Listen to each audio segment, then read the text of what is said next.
This is Underrated R&B According to Me, part 55. Today we're getting into an artist that I first discovered back in like 2018, and I discovered her super randomly too, but we'll get into that. If you are someone who is into like the Blue-Eyed Soul, if you like JoJo, if you like Joss Stone, if you like, those type of artists, she is a real singer, okay? She is very talented. She can sing. We are talking about Iyla. Like I said, I kind of found her music very randomly. I was working at an office at the time and we had a Sonos player, like those Sonos music players. I think one of my coworkers at the time, she had just been adding like random songs and playlists from Spotify into our Sonos player.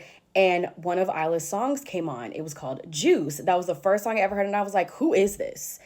Like, love her voice, love this song, love the sound. It's different. Like, I just was immediately intrigued. And so from there, I just kept following her and have been listening to her ever since. A couple months ago, back in August, she actually released an EP, very short and sweet.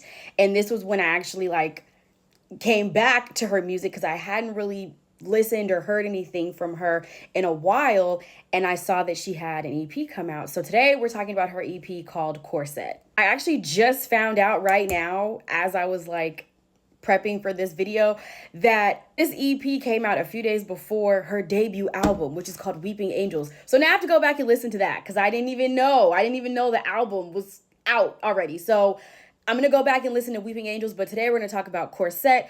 Let's get into the track list and get into some of my faves. So again, it is a very short and sweet EP. It's only 6 tracks. First one, Corset, the title track. Then we have Overboard, Strut, and Blue Eyes. Blue Eyes, I gotta touch on that for a second because Blue Eyes was actually a song, a tribute that Iyla did to her mom. Rest in peace to her mom. This song is so beautiful.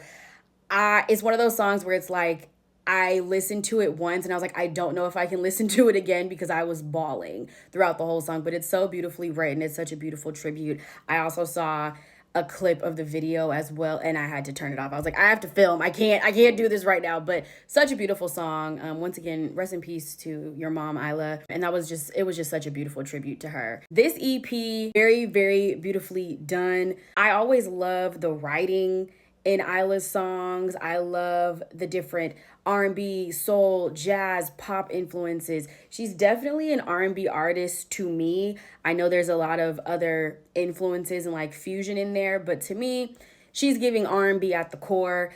I think, like I said, if you are a fan of some real singers, of some real writers, you're really going to enjoy Isla's music. So be sure to check out the EP Corset and also check out her debut album, Weeping Angel, and stay tuned for part 56. Also, if you'd like to see all 50